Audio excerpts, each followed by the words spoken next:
So you just finished, what is it? In total, you did 2 rounds in Gaza. You were in Judea and Samaria. You were in the north, but didn't go into Lebanon. I mean, you were before we entered Lebanon. When we entered Lebanon, you had other things. Yeah. So in total, it was like, what, 8 months you were in uniform? In uniform, yeah. In uniform since October 7th, I think I'm almost at 300 days, like 250 days. 300 days. Yeah, about 250 days. Oh, yeah, that's more than 8 months. No, That's so, but I'm not at 10 300. months. I think I'm at 250. That's insane. Yeah. It's about... And you don't live here. No. So the first one was 4.5 months, and the next one was like 2.5 months. So you're at like 7 months total, yeah. Yeah. Well, like we said, you have a whole bunch of credentials, but I want us to focus here on you as a soldier, because I saw you talk a little bit about some of the stories. In Hebrew we call them morakim, moreshet krav, war stories about things that you saw in Gaza stuff. But I want us to actually go deep in here, because I found out that there's so much things that, like you said, Israel doesn't do enough to put information outside, to 100%. tell exactly what's on the ground. 100%. So my mission here, at least, is to bring your voices of people who are actually there, 100%. who saw it, and actually tell. So I think the first and obvious question is, like you said, you were a personal trainer. You were living in LA. October 7th happened. Can you walk me through what the fuck happened? How was it for you, hearing the news, what happened, and then just jumping on a plane and coming over here? Yeah. So actually at the time I was working in private equity in real estate. So I went full into the health journey when I came back. Well, I'd already started as a side hustle, but I came back and and really full on did that business and quit private equity. But October 6th, 2023, I was training for the Moab 240, which is a 240-mile ultra marathon. Sick. Was fully into the ultra marathon fitness scene. Working, like I said, in private equity. October 7th hits. I remember waking up at like 3 a.m. I had a 6 a.m. flight to go to LA. I was living in Park City, Utah at the time, to go to LA for a friend's wedding on October 7th, who's not Jewish. And seeing my phone just blew up. But not even, it was like, I didn't want to open the phone because you're like 3 a.m. Don't open your phone. The second you open your phone, you're not going to stop looking at it. Like, don't open your phone in the middle of the night. You notice something is out of the ordinary is happening. I just felt it in me. You didn't want to. I didn't even see anything. I just felt I had nothing. I didn't see any notifications because I didn't. It was a open gut feeling. Yeah, it was just a gut feeling. I was like, I can't sleep for like an hour. I want to open my phone and just start scrolling, but like, don't do it. Something in my gut. I had the worst anxiety I've ever had in my life. I have no idea why. Finally opened my phone. Tons of messages. Do you think there's going to be a war? Did you see what's happening in Israel? Da, da, da, da, da. I open Instagram. I see this is at this point it's 4 or 5 a.m. in the States, which means in Israel it's like in the afternoon. It's what's the difference? It would be if it was 4 or 5 a.m. in the States, it was like 2 p.m. in Israel, 3 p.m. Oh wow, yeah, So we're deep into it. Like we're deep into it. It started at 6:29, so we're deep into it now. I'm seeing, the white truck in Sderot filled with Hamas soldiers. I'm seeing all that. I jump out of bed, text my katzin, have we been called up? What's going on? And meanwhile, I hadn't been to Miluim in a few years because they would call us up for 3 days at a time, 4 days at a time. I'm not going to hop on a flight. You're not going to come all the way for a from 3-day training. Like, it just doesn't make sense. So I text my katzin with my whole tzevet, have we been called up?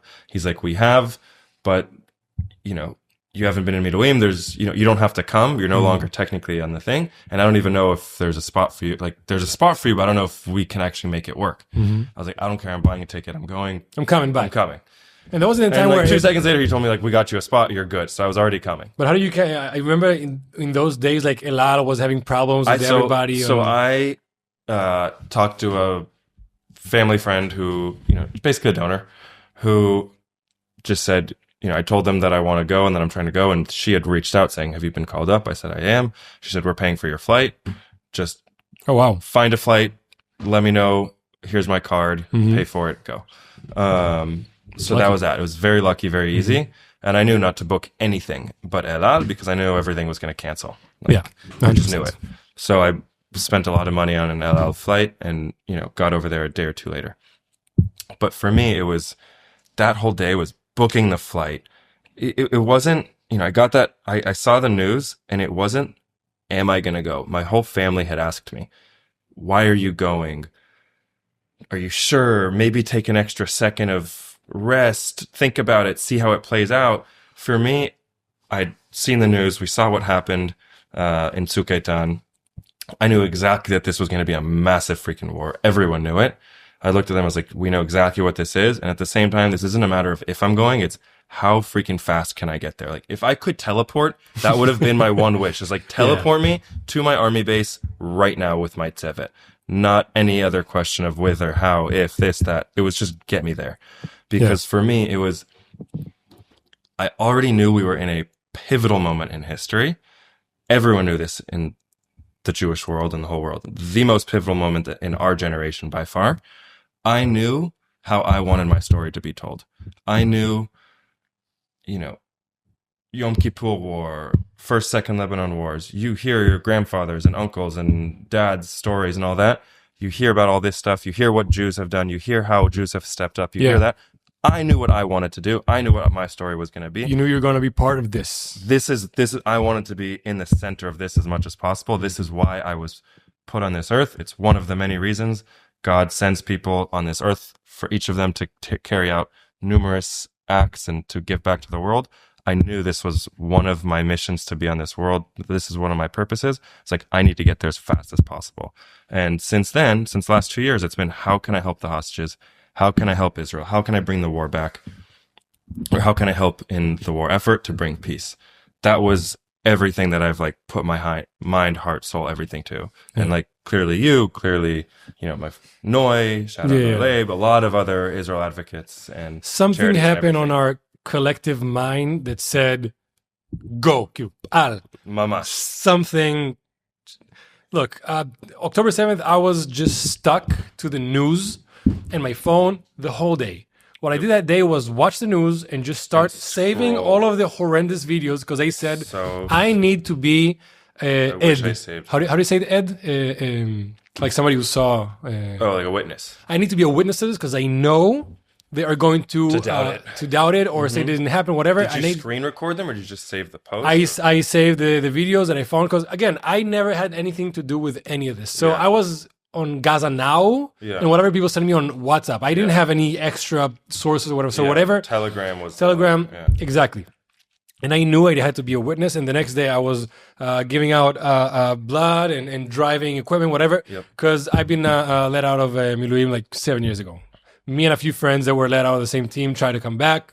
No luck. A lot of people had that. But yeah, so I mean, I was on my car for 2 weeks. Like you said, when the moment you heard, you didn't think about it. You just came over. What can I do? What can I do? I have to say, it's one of the most beautiful things I've ever seen is seeing how much Israel and Israelis and Jews came together in those 2 weeks. I landed. I got to base Adair too late.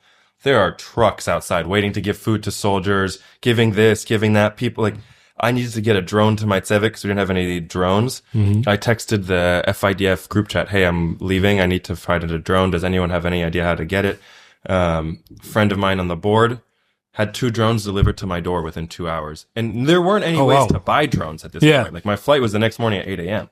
She found some random Jews who had a drone that just was done. IDF soldier needs drone.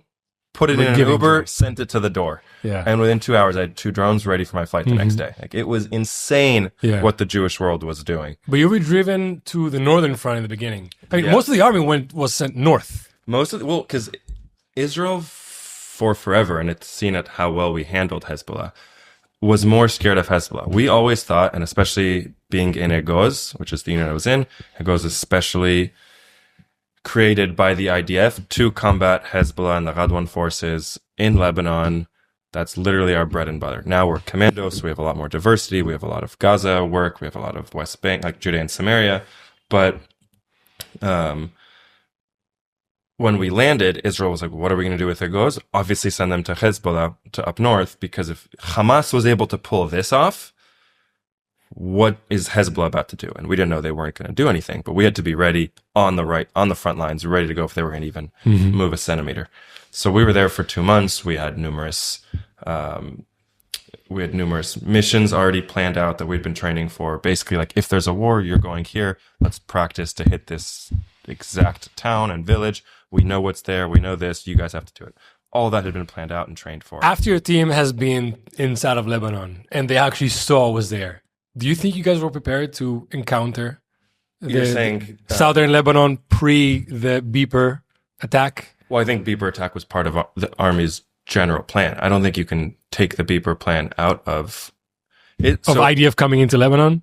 Put it this way. We see, this is the way I like to often describe it, because people ask me all sorts of questions about the war and all sorts of soldiers.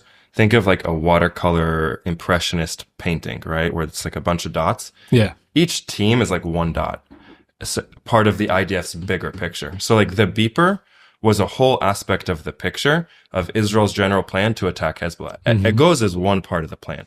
Like, could we have gone in and done it and won the war without the Beeper? Yes. But would it have been much more difficult and much bloodier? 1,000%. Yeah. But would we have won? Without a doubt. We would have won the war against Hezbollah with or without the Beepers.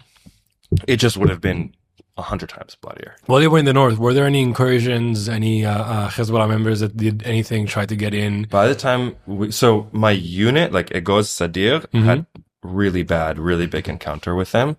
Like what, for example? It was all over the news. They had, there was basically an ambush on an ambush. So they were going in to a certain part. Hezbollah was waiting for them. Like they had been hit with a Coronet, which is a very long range RPG missile that has a huge blast. It's like the worst thing you can get hit by because it can be shot from 2 kilometers away, and no one's gonna freaking see it from 2 kilometers away. And it can like do some sort of heat-seeking maneuvering. Yeah, so like it doesn't have to be accurate. You can maneuver it there.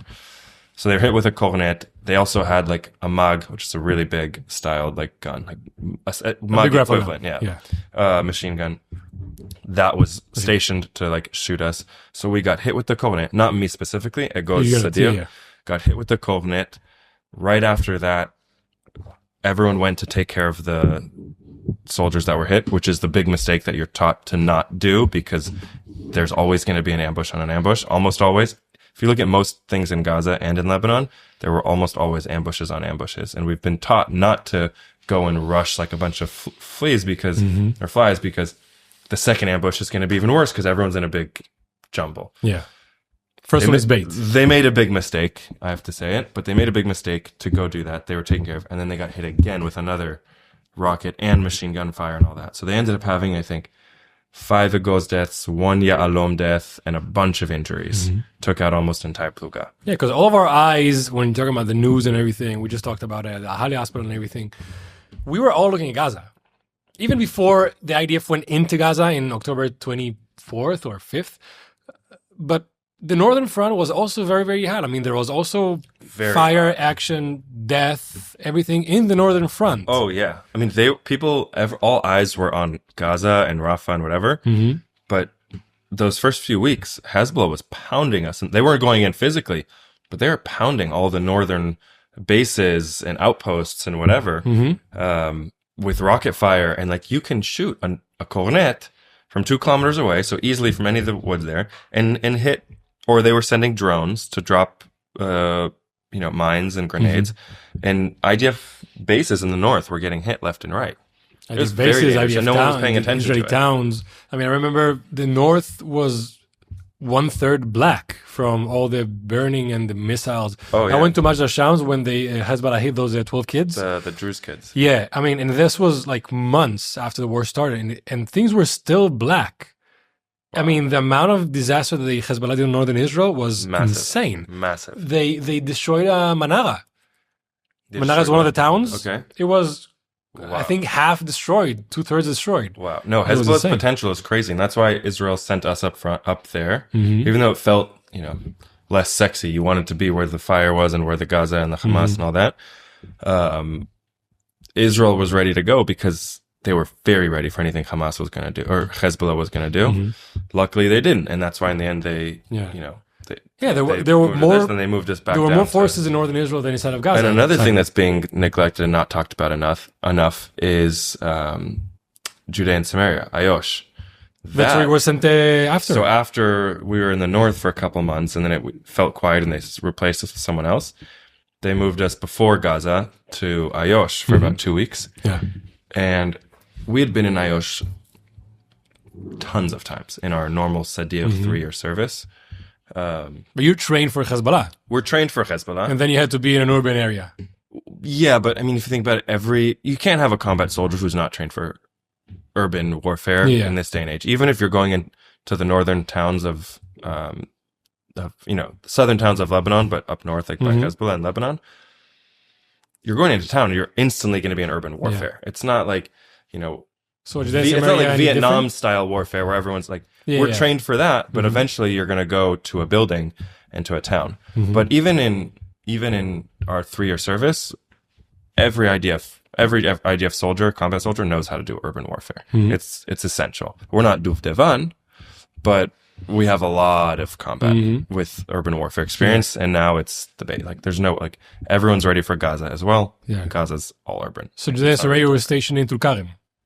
So we were stationed near it, but like a lot of our missions were in Tulkarem, and the night before one of our missions, or it was the night after, I'm forgetting now, but within a night or two of one of our missions, there was literally a mine that exploded an IDF truck, like armored vehicle. And that was unheard of. That was completely unheard of 5 years ago, 10 years ago, October 6th. No one thought that Judea and Samaria, the West Bank, had potential to have mines blow up IDF armored vehicles. That's something that Hezbollah can do. That's something that Hamas can do. That's not something that Judea and Samaria has capabilities. We thought we were on top of it enough. Fully on top. And it was like waking up a beast that was in there. But all eyes were on Gaza, and all eyes were then on Hezbollah, and people weren't thinking about what was going on there as much. Kudos again to Duvdevan. They were doing a lot of work there. So do you think that the Arabs in Judea and Samaria, do you think they were also one of the one of the dangers that because I heard from another one of the interviews that I had here that Arabs in Judea and Samaria, northern Judea and Samaria, also started attacking on October 8th, October 9th. Yeah, right From away. what you saw there, how dangerous was Tulkarem as one of the fronts for Israel? I mean, how much Tzumet Lev should we have put on there? I don't think we could have put more. Like, you're saying, are you saying pre-October 7th, or are you saying after October 7th? After October 7th. I think we had enough there, because at the end of the day, you did need to have there's this limited amount of resources. Could we have put more people there? For sure. But like, you needed more people in Gaza. You needed people. Yeah. Technically the people that were on the base on the north by Lebanon weren't really doing much. I mean, there were bases that were there, and there was a lot of work being done, but there were some people that you weren't doing this, but you needed to be there. Yeah. Because if something happened, God forbid, with Hezbollah, you needed to be there in really fast response. So what was your missions like in Tulkarem? What did you guys do? Same stuff we did back then. It's, we have more control of that area. So it's, hey, there's a terrorist who is, is planning to do a terrorist attack, or who is exchanging weapons, and they're not allowed to have weapons there. It's demilitarized, dearmed. Go arrest this guy because he's a terrorist. This is what he looks like. This is this is his name. He's living with his mom, or his mom lives with him, and it's a whole family of 15 there. And the uncle's going to be over there, and the arms dealer is in a different house, and they're all talking. Send one team to this place, one team to that place, one team to that place. Search the house, find the weapons, leave. And it's basic like ABCs that every IDF soldier has done in the West Bank and Judea and Samaria. So was it any different from your Sadir work in Judea and Samaria? On paper, it was the same, but in terms of in reality, on the ground, the dangers that were happening there, were much higher. Like there were. It was kind of like they weren't as ready to fight back, because they felt like the IDF, had a big stronghold. All of our forces were really in the West Bank on October 6th. Not all, but like that's where most of the action was, because you're not doing anything in Gaza, you're not doing it in the West Bank, so you have a lot more control there. Now you have to remove a lot of those people, put them on the other two fronts. So now they have less people looking at them, and they have these capabilities that they haven't been using. They've just been kind of quieted. Yeah. So you're hearing more stories about IDF soldiers are being shot in Tulkarem or in Ramallah or whatever it is. And you just have to be more ready for it. You hear about the mine that hit the day before. So when you're on the armored vehicle getting to Tulkarem, all of a sudden it's like, hey, we're not going to be taking the armored vehicle for the last half a kilometer because we're going to go in by foot, which also risks the mission because it can be carried out slower because they have dogs all over the outside. So the second the dogs start barking, it wakes up the whole town. They know that the IDF is coming, and then it lets them go and run away faster. If you have an armored vehicle come in, it's much faster to get to your exact destination. Prika, like to get out of the vehicle, go to the house, and go. So a lot of that stuff was changed, but if there's mines blowing up armored vehicles, you can't take the armored vehicle in. It's insane how many systems they have to attack, counter, do whatever to the IDF. When I was in the Sadir, I was in Tarkumia, for example, for a few months in the area.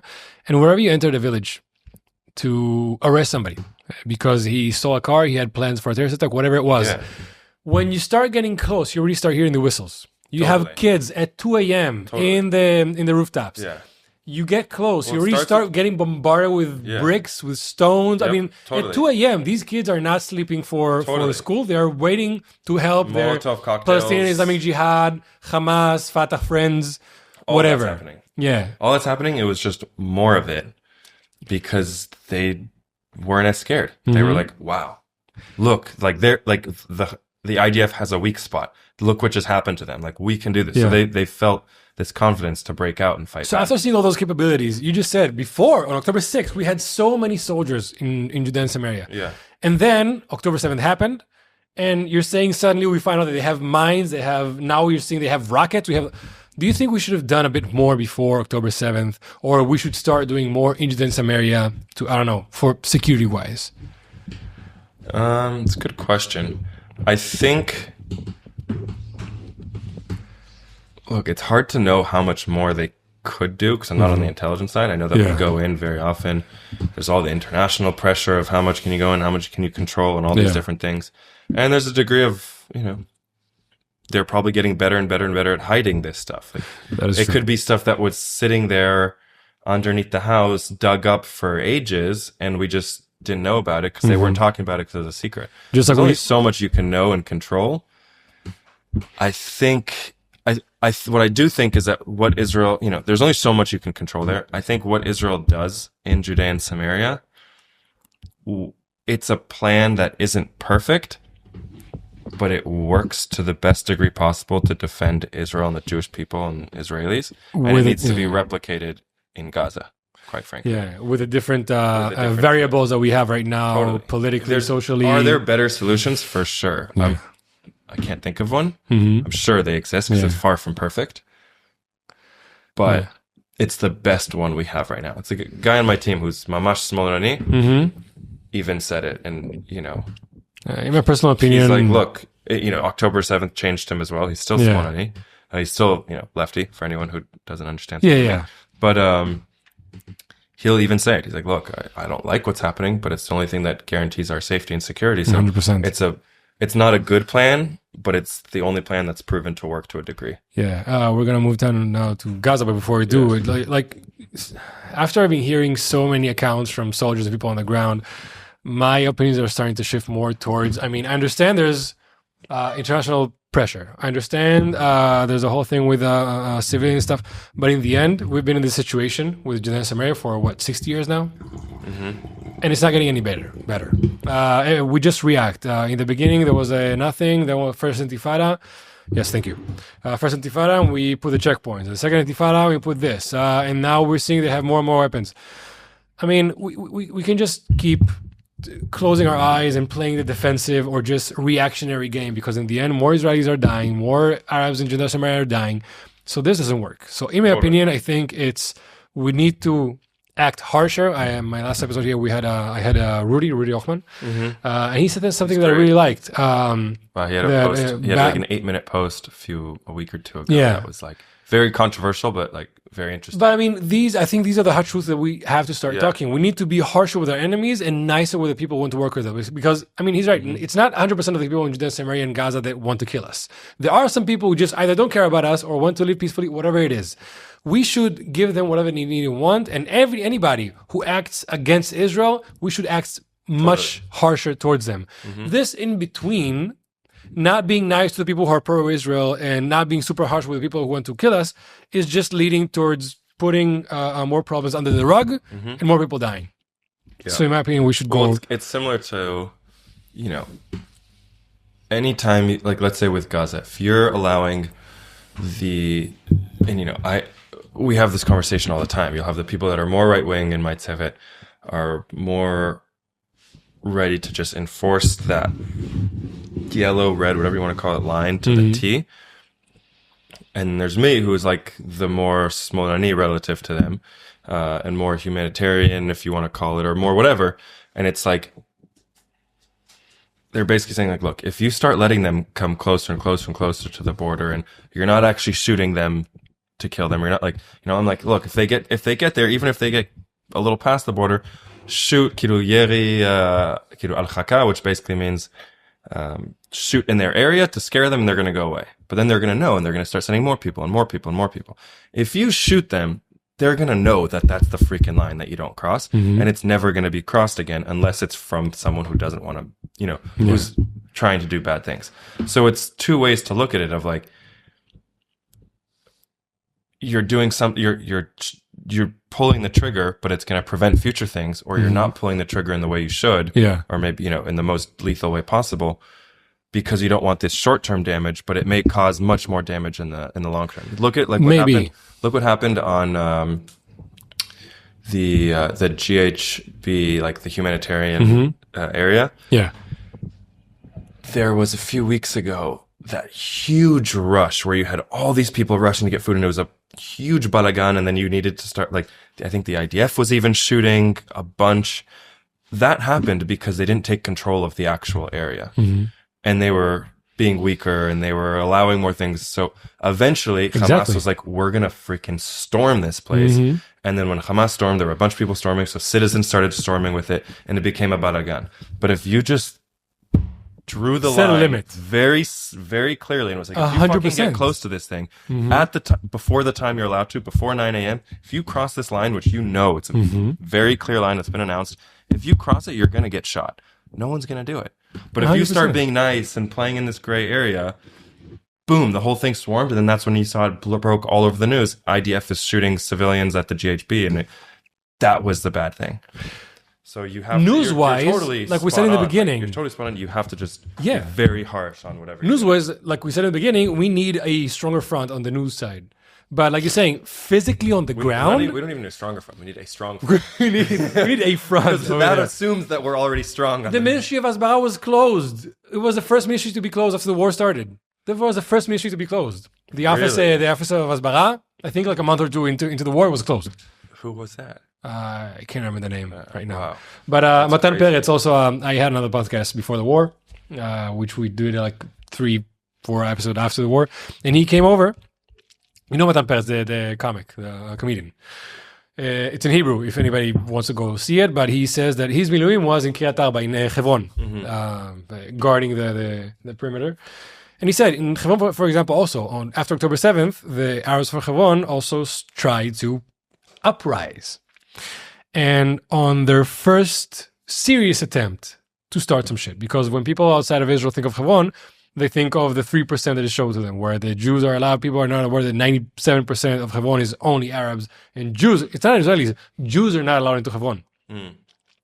So all of those Arabs, all that 97%, were starting to uprise. And on their first serious uprise, I think the people guarding, or the IDF, or I don't know who it was, very quickly moved from anti-protest weapons to like live rounds the first time. For 2 years, the people of Hebron did not uprise again. It was, you're not going to test us. This is a red line. Yeah.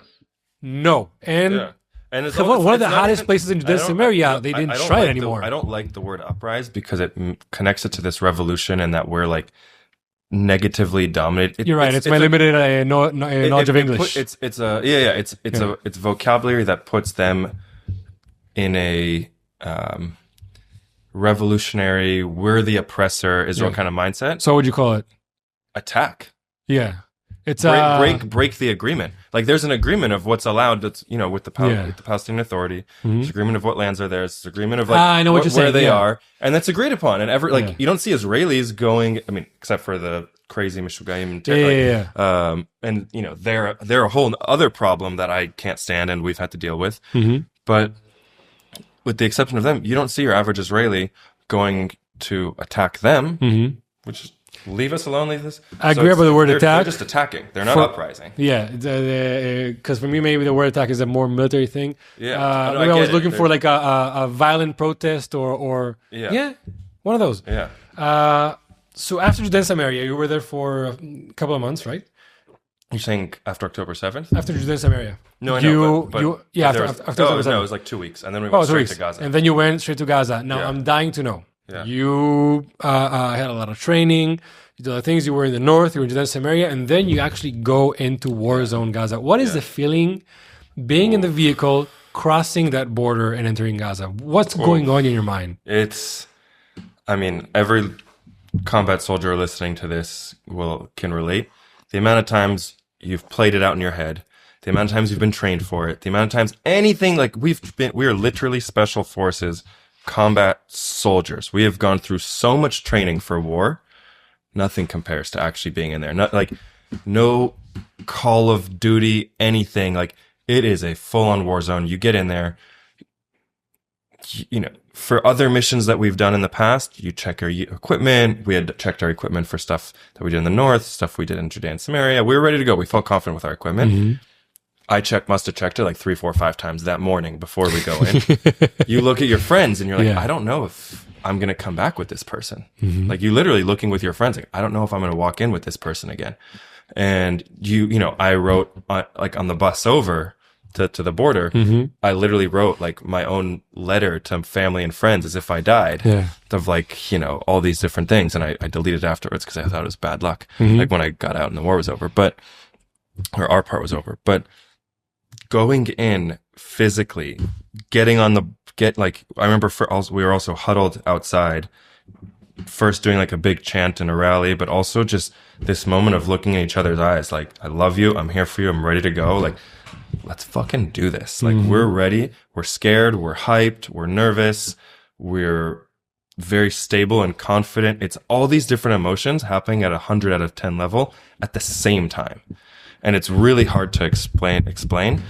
And it's, really micro level. It's kind of like before you go and you take an exam, like your big final and you've prepared and all this kind of stuff and you feel ready, but you also have no idea what's going to come and hit you. But then the second the exam starts, you're like, boom, and you start working. Or you have a big race and the second the gun goes off for the race, you locked in and you act and the training kicks in. It's the same thing. The second we were in the car, in the armored vehicle, we're going in, still, there's nothing you can really do. Second, boots were on the ground and we were in line, like Shtei Turim. Your head's on a swivel, the training kicks in, you know who's behind you, you know who's in front of you, you know everything. Yeah. You're ready to go. And you're just locked and loaded. And I remember head's on a swivel. Is there a tunnel here? Is there a tunnel there? What's in that window? Why is that drape moving? Your anxiety and paranoia is 1,000 out of 10. You're hearing explosions left and right. You're hearing bullets left and right. You don't know whose it is.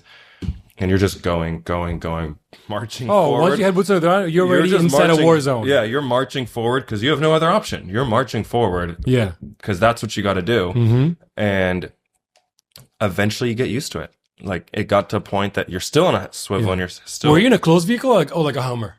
When we got there the first time, we were in a Hummer. So like you see everything. It wasn't an MF, yeah. So you see the moment you cross the border. You see the moment you cross the border. There's a point of like no return. That's it. We're in. Yeah, but even there, it's like you can't really react much because there's a whole tzevet like of the armored vehicle that's specifically trained to respond if we do get attacked, and like the people inside aren't for an ambush on the vehicle. Yeah, on the vehicle. Yeah, they're the ones that attacked. Yeah, that like respond. So we weren't even technically ready to go there. The second we had boots on the ground, not wheels on the ground, but boots on the ground, that's when it was time to go. Yeah. And Where were you stationed in the beginning in Gaza? we were just outside Gaza City. So we So started like off center of Gaza. like Zaytun. Zaytun. Yeah. How I'm dying to know. There's this image that we all had of Gaza before October 7th. Yeah. And then you enter Gaza. It's already a war zone. It's already partially bombarded. But then you actually see Gaza. I'm guessing you see a war zone, but you can also imagine Gaza before it was bombarded. Was that what you expecting? No, it was way more built up than I expected. Like I went in thinking it was going to be Concentration camp. Literally concentration camp. Indian, like a Brazilian Favela, or an Indian shanty, shacks all over. That's what I thought it was. What'd you see? Or just like barren cement buildings that have nothing and are just like rats crawling all over. The no densest food, place in the world no with nothing. anything, complete poverty. That's the way they described it. Yeah. That's the way like we all thought of it as. That's the way the world thought of it as. So that's what we expected. Like if we had a building, like a concrete cement building, that would have been good. And it was fully built up, fully everything. Some of the homes we went into were very luxurious, like Art 7. How luxurious. What? How luxurious. I mean, we saw plasma TVs on the roof. Not on the roof, sorry, on the ceiling. Like you're lying down on a bed and you're looking up, instead of like Dubai style rich. Ridiculously rich. And we were in shock. Like there was a house we went into that, I mean, the whole longer story is like we had to go in and there's a whole, we call it Chanukah Sameach because it was on the 7th day of Chanukah. Okay. It was the second or third day of Hanukkah, but we went in and we were supposed to try to get to this building. The whole day was a huge balagan, long story. Worst day of all of our lives because it was, Hanukkah Sameach is a very ironic word for it because it couldn't have been more Army opposite. dog humor. Yeah, couldn't have been more opposite. But in the end, like we're about to be in this villa. Like we were just coming from a disgusting house that we had been in for a few days. And then we go into, our eyes just opened like, oh my God, we can live here for the next 3, 4, 5 days. Like there was a tunnel on the bottom. So it was Hamas that we had searched the building and searched the house and searched everything. There were tons of Hamas, like uniforms, weapons, all that kind of stuff. So we're like, hell, this is Hamas for sure. And we're going to live here because there's no more Hamas. We've cleared everything. Despite the Hamas thing, this is nice enough. This is nice enough. This is Upper East Side Manhattan. This is gorgeous. This is beautiful tile on the floors, china cabinets, plasma TVs, Chanel bags in the closet, like all sorts of things. We are like, this is incredible. And then we had to leave. Long story. For the people who don't understand, why would an IDF soldier have to be stationed inside somebody else's house in Gaza? Because there were no, I mean, IDF doesn't have bases there yet. It's very dangerous to just be out in the open, sleeping in a tent, for example, because if Hamas shoots a bullet at a tent or at anything like that, you're dead. But if you're inside of a home that now you've cleared and you've checked and you've made sure that there's no mines, you've made sure Hamas isn't there, you've made sure the house is clean and clear, then you have a roof over your head for, it was in the middle of the winter, so for, natural elements, you have concrete walls around you. So if they shoot an RPG, you're protected. If they shoot bullets, you're protected. It really has to go through a window. So there's a lot more protection. Yeah, what's astonishing to me from what you're saying is that there's a lot of people saying that, of course, people will join Hamas because they don't have another choice, because when you don't have something to eat and you're desperate, then they give you... I mean, that is partially true. It's 100% true. But then you're telling me that you went into this amazing house with plasmas on the ceiling and marble floors. Yeah. So why would somebody like this... There was a direct correlation between that I saw and my team saw. The nicer the home, the nicer the anything, like there were some beautiful homes with vineyards in front, and there was a tunnel in the vineyard. There was like an entrance to a tunnel in the vineyard, and that's where a Hamas terrorist came at us with jeans and a Adidas hoodie, but having an RPG strapped to him, a grenade in his pocket, in his hand at the time, and a gun, like clearly Hamas, came from that house. So like there's a direct correlation between the nicer the home, the more connection we found to Hamas, the more whether it's a tunnel or whatever it is. So if you want to be rich in New York City, be in finance. If you want to be rich in San Francisco, start a tech company or go work for a tech company. If you want to be rich in Gaza, join Hamas. So they're rewarding people who are part of it. Were there homes that were like less That makes nice? sense. But if you're saying they're also weapon caches, I mean, I can understand finding propaganda, flags, tunnels. Okay, but you're also describing you're finding weapon caches in these houses. And I'm saying maybe a commander, an officer wouldn't have weapon caches. I mean, that would be in the fighters' places. They would totally, but they would also have it. Or you're rewarding people to hope. I mean, a commander is going to have a tunnel near him because if he needs to escape, exactly, he wants to get there quickly. Yeah, but this guy is probably also a fighter, or he's doing more dirty work despite him being rich. If he has weapon caches as well, it's true. And you don't know. All we saw is the more connection there was to Hamas, the nicer the house. The nicer the house. Always. Yeah. If it was a full weapon cache, like you're saying, it probably wasn't an officer. It was someone else. Maybe it was, your average person that now is getting paid to hold all this stuff, and they're giving him a really nice house. What's the most disturbing thing you found on any? I mean, because we're talking here about disturbing thing. Because we're talking here civilian houses. RPG underneath a 6-year-old's twin size pink bed in the first or second house we went into. 100% was the most sad thing I saw, because you hear about it. That was one. What goes through your head when you see that? I mean, all your training is like, you go in, and it was literally, I remember it was the first like room that I opened and cleared myself.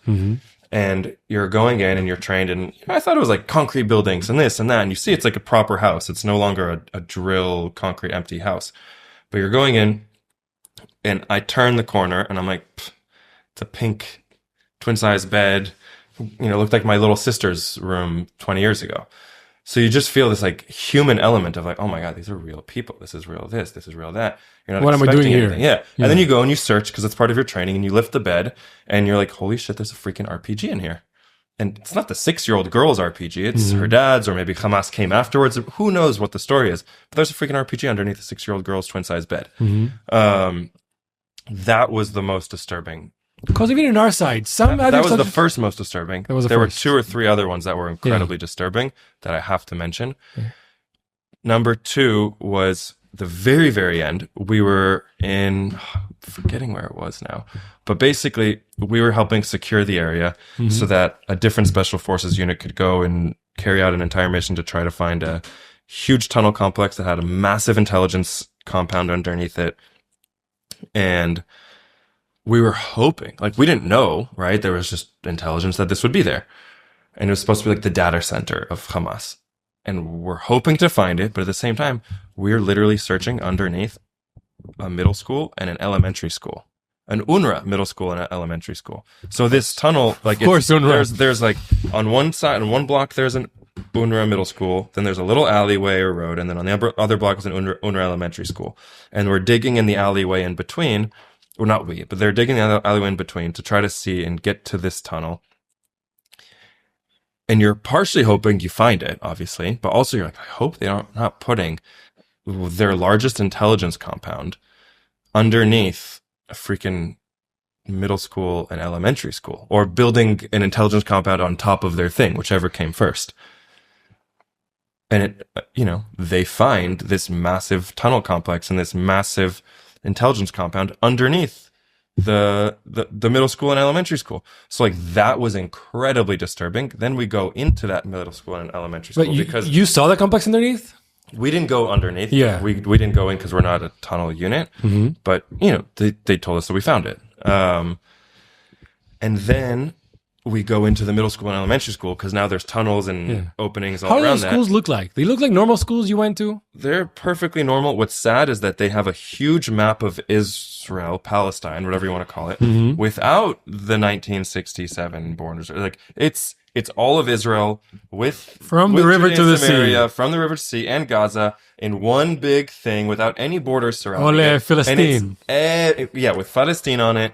And it's everywhere, and they have pictures of the Nakba, and that is what they're being educated. And that was the third thing. We went inside one of those UNRWA schools, and they had a what's it called? We're going through the library, and we're going through the desks, and there's Mein Kampf, Hitler's book, inside of an UNRWA elementary I've heard school. so many people finding Mein Kampf. They're everywhere, and it's real. Like these schools have Mein Kampf in it. What world is that? What you want the teachers to be reading or teaching the children? Other books you're looking at, and it's like if there's they're talking about death and killing inside these children's books of like math. Like it makes no sense. Are there actually? I mean, I was on a tour, on intelligence tour where they found some things in Gaza, and I mean, I saw like one series of books where they actually talk about killing Jews, but you saw not killing Jews specifically. Israelis. It's more like I mean, they were very like Jewish. Yeah. It's more the biggest one that was like very blatant to us was like Mein Kampf in Arabic. That was the most disturbing to see. And that was one of our last days in Gaza. Then we got out, and then I see all the stuff in the encampments all over the schools and how all the anti-Semitism. And I was like, this is deep rooted. Like these kids are being taught that Jews are terrible, not just Israel. You know what I'm most afraid of right now that we have this deal with Hamas and they're staying in power is exactly that. Because up until now we had, at least that we know of, 19 years since 2006, where the Gazans have been teaching their kids in their schools, like you've seen, Mein Kampf, Hitler. All of that is yours. All that has been stolen. You need to go and kill Jews. And now that the war has ended, we had two options. Either we don't leave a jihadi power in Gaza, or we leave them in Gaza. Because what do those two options actually mean? You know the Marshall Plan after World War II? Where you rebuild like all of Europe or Germany and all. Exactly. So it was Germany, but it was also Imperial Japan. And it's also demilitarized Germany and demilitarized So there's exactly, it's basically rebuilding the society in Nazi Germany and Imperial Japan. Now, Nazi Germany, that's what we all know, but Imperial Japan was much more extreme than Germany. Yeah. Because think about, for them, the emperor was like the god. And they killed themselves with the kamikazes. So they were as... let's say that in their thoughts as extreme as the Gazans, as the Arabs in Samaria. Yeah, it took and the Marshall Plan, exactly. The Marshall Plan basically said, you guys have no more weapons, no more Imperial Japan. We are going to teach you what you have to teach your kids, and that's you've done it wrong. 100%. That's it. 100%. So we could have done something similar with Gaza, saying you guys have been teaching your kids to kill themselves for an ideology that is not relevant anymore. It's not right. Shouldn't exist. We are going to change your education system so you guys can just live peacefully where you are with your neighbors. Spot on. Well, what's going to happen now if Hamas stays in power, which is already staying, they're going to teach the kids, look at what the occupation did. Yep, 100%. Now you have to work harder. Instead of saying... Everything we told you pre-October 6th, look, it's true. Instead of saying, look what our mentality did, let's try something different. Spot on. They're going to teach them, look what they did, now we have to fight harder. Spot on. And that is what's driving me crazy, because Mein Kampf is now going to stay in the schools. And those math books and those posters are because of the RPG you found under a 6-year-old. We have soldiers who come back home with an M16 with a rifle. And we are taught when you go back home, you have to break it into three pieces, put it in thing. So only when you walk around, you don't put it under your brother's bed. Yeah. It's or insane. Your 6-year-old sister's or bed. your 6-year-old's daughter's bed. Yeah. Because you don't want to put her in danger. But for them, it's not danger. It's an honor. She's being part of sacrificing herself for this. That's fucked. There's no other sensory way to 100%. This is fucked. It's 100% spot on. Yeah. I that's why I'm very, when we got the hostages back and the deal was accepted and all that and the war is over, part of me was very happy because so if we got the hostages back and let's celebrate. But something deep inside of you says. But there's also else. like, okay, what's next? Like, what's happening? I also knew that Hamas wasn't going to keep and uphold their part of the agreement. At least we have the live hostages, and I've said it, and I would say it again, and I say it publicly. It's like I'm willing to go into Gaza again and fight again if it's to dismantle Hamas, and to the point of Marshall Plan Germany post World War II, Japan post World War II. Like I'm willing to go in for that.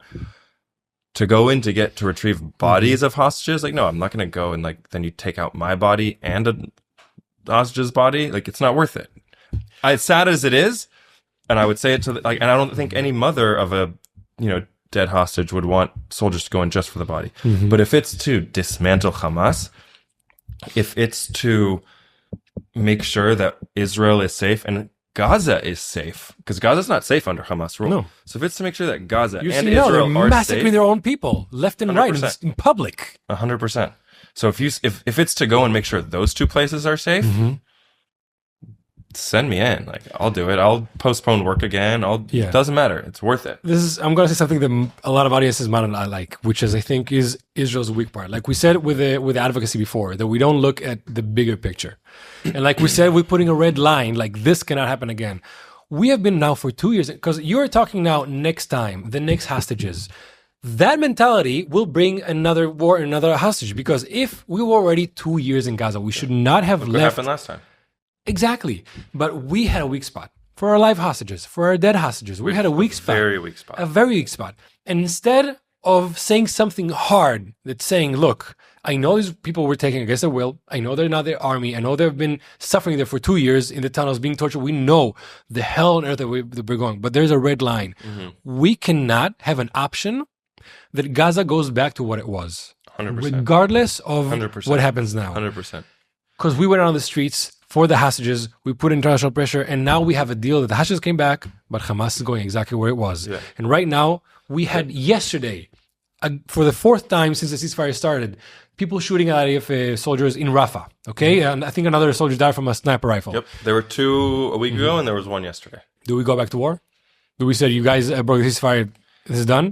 It's more complicated than that, because, Exactly. look, on one hand, totally, there are... and I've said this a bunch. So there are 3 countries in the world that can do whatever they want. And that's the United States, China, and Russia. And they don't need permission from anyone to go to war and to start doing things. Maybe the UK could pull it off. But like, really, those are the 3 countries that can do whatever they want. UK's military is good enough. I don't know if they're enough international power. Israel, in this day and age, Israel, Jordan, Egypt, Mexico... they can't go to war really without some sort of silent tap on the shoulder from somebody, right? If it's going to become a big deal and the whole world is looking at them. Israel's kind of in that position right now where we need somebody to be backing us, especially when you have enemies all around us. And I know Rudy disagrees. I disagree. Yeah, I know his point. I've heard his point a lot of times, and there's a lot of truth to the point. There's only one way to find out is carry one of these things out, right? Exactly. But we've been doing the first one for years now. It doesn't work. For years, for sure. So I totally see this option of doing his point. But I think to a degree, if we keep that war going and we reinstate it and redo all this, like, look at the protests in the street. Israel Jews are hated all over. There's so much going on. The whole world, all of Europe, parts of America, like, despise us. You're getting the left and the right wing of America, the extremes. Where are they meeting in the middle? Like, when you Against go around us. the loop, against Israel. Yeah. You get the far rights, like the Tucker Carlsons. You get the far lefts hating Israel. Because I think also in our 'Cause of war, we everything were that's happening doing right now. half clutch.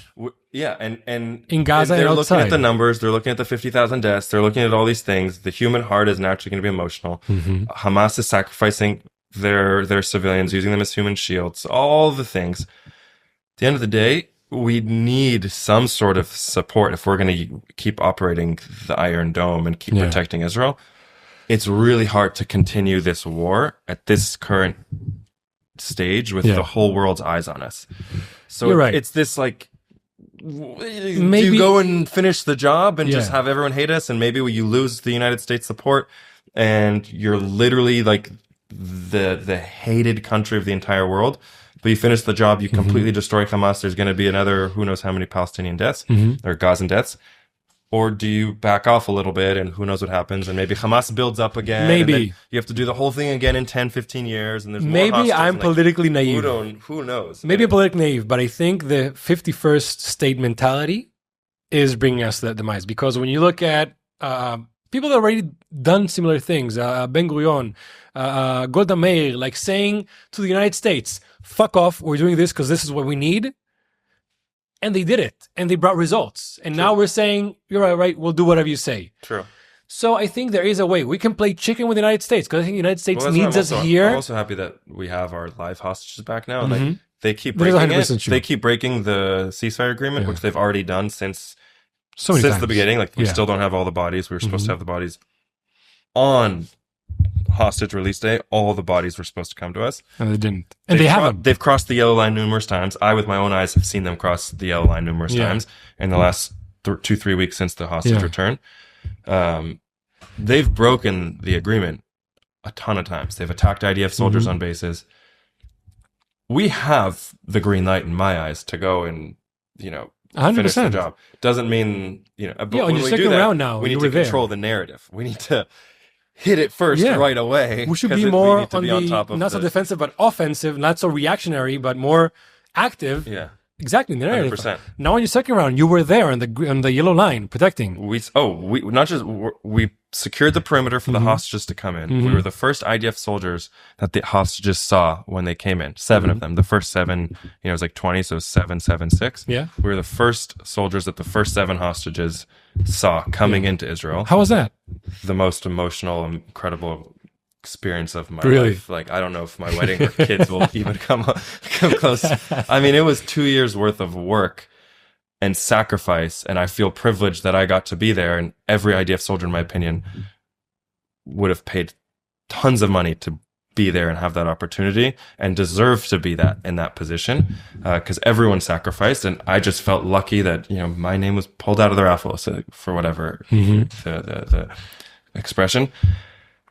But when we were super serious about securing the whole perimeter the night before, thermal drones, guarding the area, and then when we're there, we lift the gate for them to cross in, and we see the Red Cross coming in, and we see these hands waving at us that we have big Israel flags. Instead of going in with just our army gear and just very serious, like a normal mission would be, we made sure to bring big Israel flags, because they saw IDF soldiers, and they've probably been they saw Hamas terrorists. They've been played games on numerous times with their head. We wanted them to hit that border and not have a shred of doubt that, like, they're home. They're safe. We've got you. You're safe. Israel flags. We've got you. And when they crossed that border and we saw their hands waving, the second it fully passed, my teammates, we just broke down into tears. My officer broke down into tears, because it was everything you've sacrificed. Like, this was the moment that you did everything for. This moment, like, they're fucking here. Like, they're here. And that thought, like, to this moment, puts chills through my entire body. It was the most beautiful moment of my entire life. I cried for days. Look, we were talking about what we should do Gaza and everything, but now you're describing that, and in a place you say, well, that what makes us different. Because, I mean, you cannot put a price on having your live brothers and sisters come back home. Totally. But now that they're back, game on. So talking about game on, you were there, you were in the yellow line, you're securing, you've seen some things. I heard 2 stories that you told about people digging and the infiltrator was paying. Oh, they're still digging. They're What digging do you on see? their What are they digging on their side of the line. So our orders are like, look, doesn't matter what they're doing. That's technically their land, right? That's October 6th mentality. Technically their land. We can't do anything about that. They're digging, they're building, they're doing all sorts. Because it's like, are they digging to build a house on top? Like, they are working on that side of the land, and we see it left and right. But is it just like people with shovels, or actual tractors? Definitely not tractors. It's people with shovels. Okay. For sure. Yeah. You're seeing people with, the reports on the radio are like, I remember being, the Shin Gimel and like, which is like the front guard, and I can't see it, but I'm listening to the radio, and my friend who's at the other guard station, who's seeing just past the yellow line, is like, and I had already been there. So I had already like reported all that going on, and I know what he's talking about. And he's basically saying, like,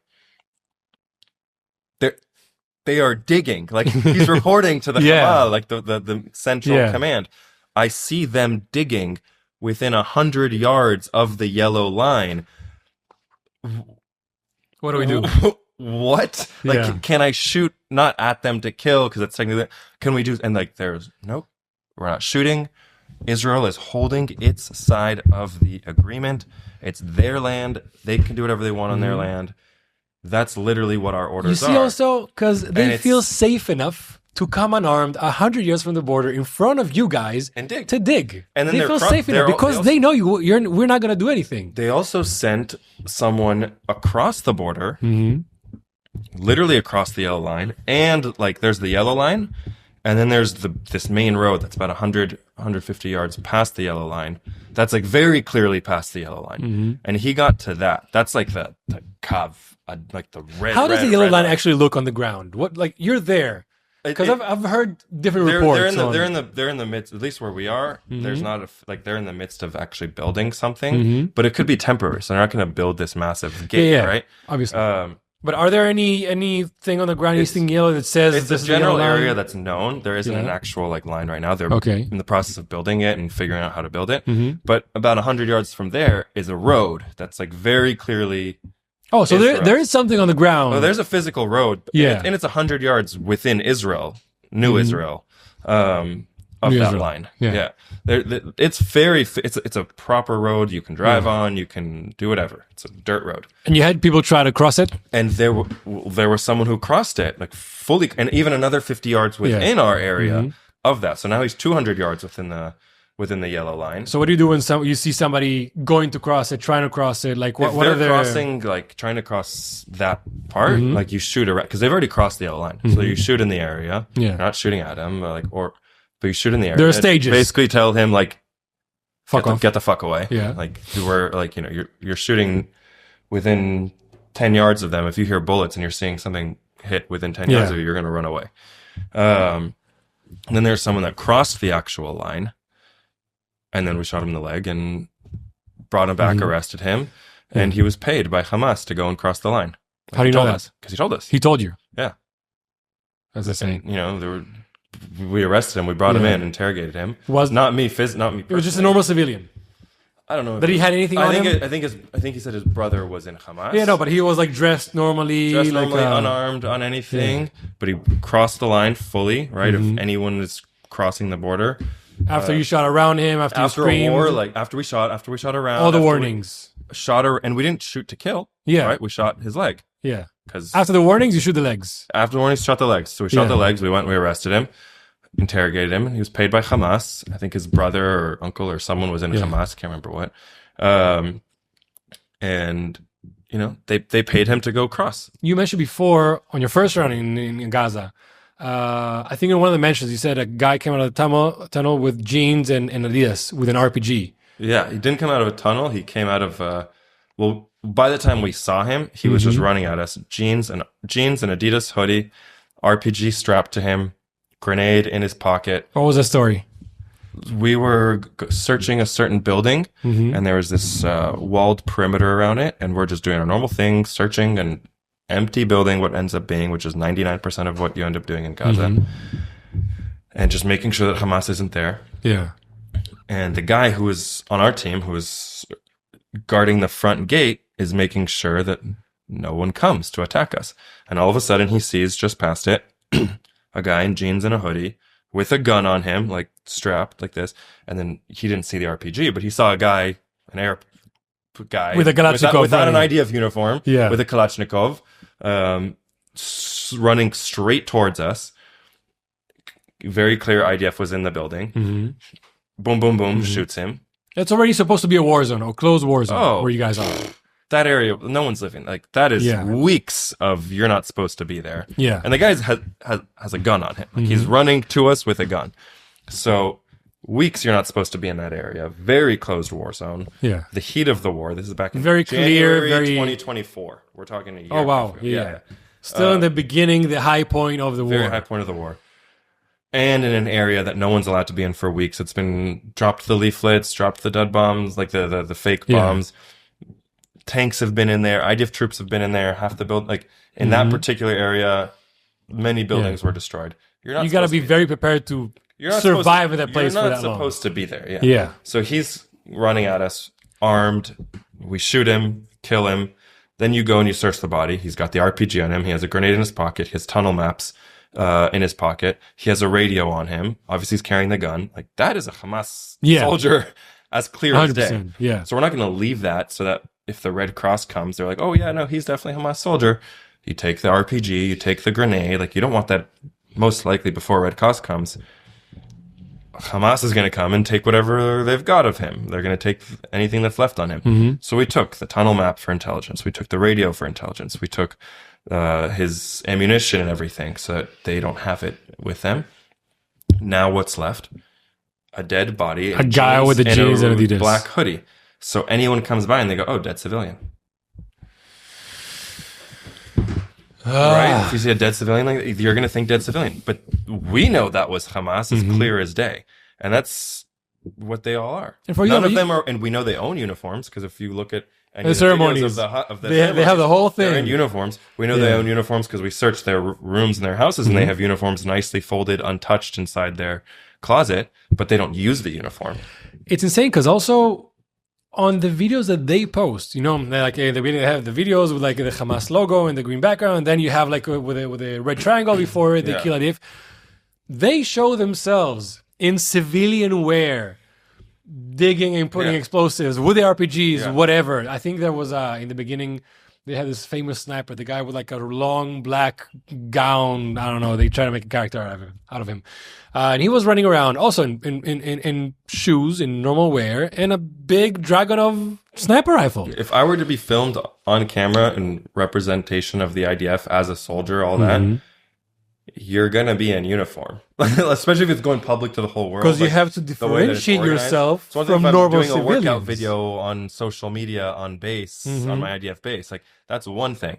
If I'm representing the return of the hostages, you better be on. But no, like even half those times they're in a tunnel and they're wearing normal, they're wearing normal clothes. Did you have more Itakliyot in Gaza when you were there? We had a bunch. Itakliyot is like a confrontation or attack or anything like that. Exactly. We had a bunch. There was some where, a friend of mine was standing in front of a window.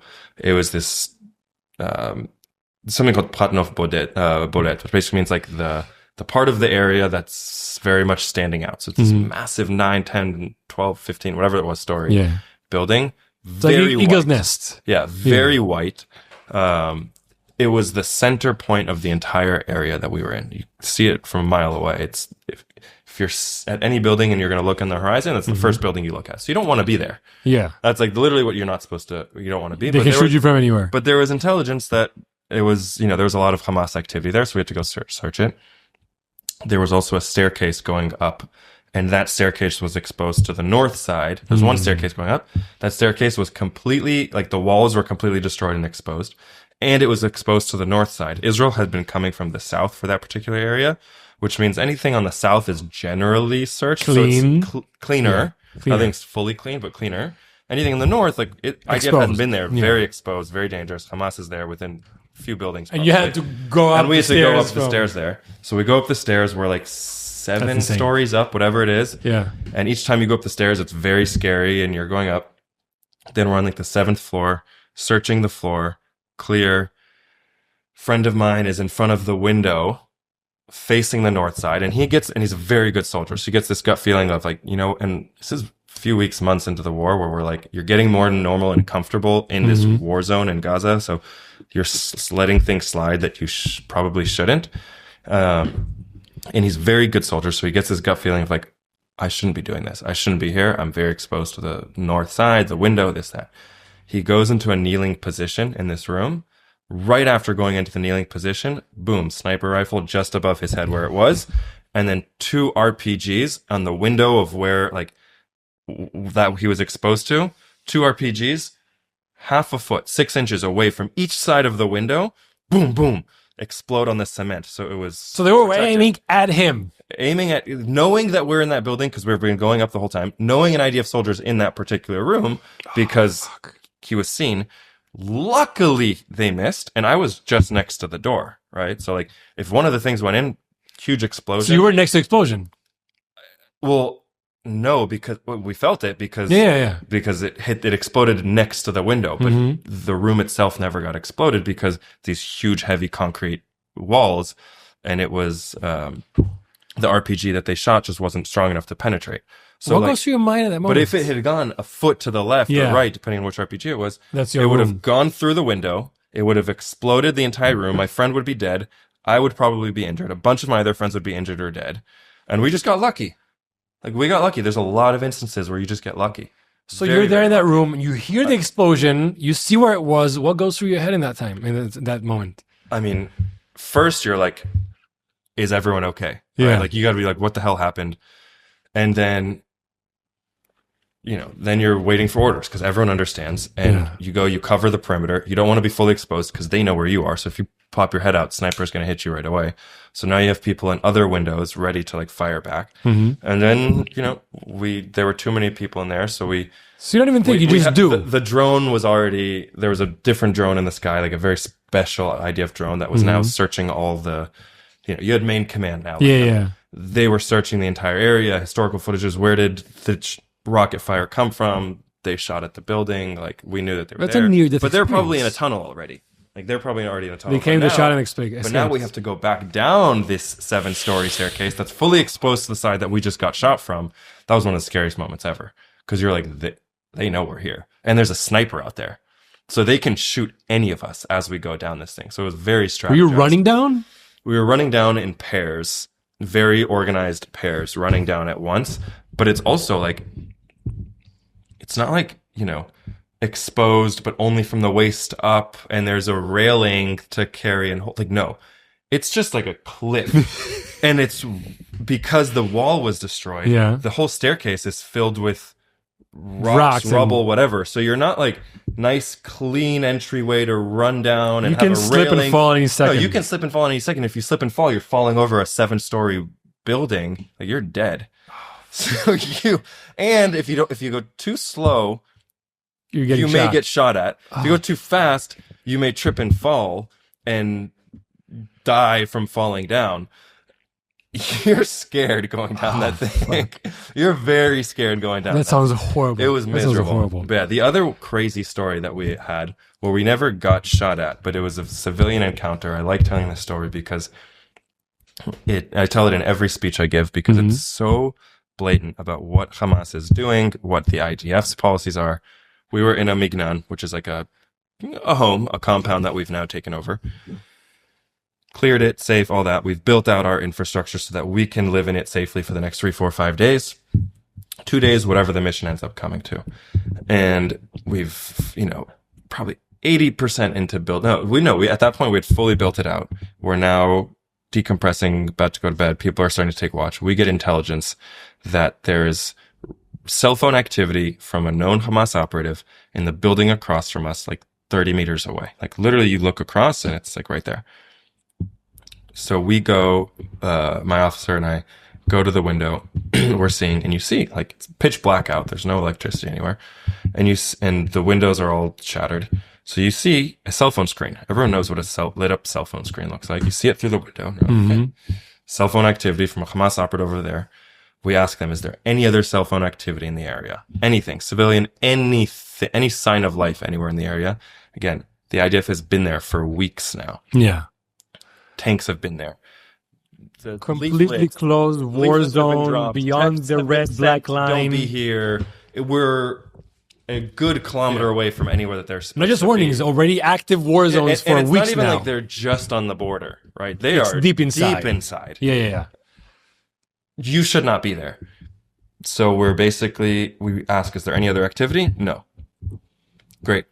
I had the Matador, which is a very specialized RPG the IDF has that can basically, it has 2 explosion. It can penetrate walls.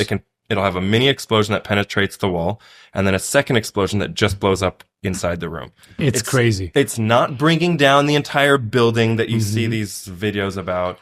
It's not the Air Force going and, taking down a whole block. It's like throwing a grenade through a wall. Literally. It's like if I could place the grenade and throw it inside this building that we know Hamas is inside of, that there's Hamas, like, very highly specific It's Hamas just activity. that room. It's just that room. Yeah.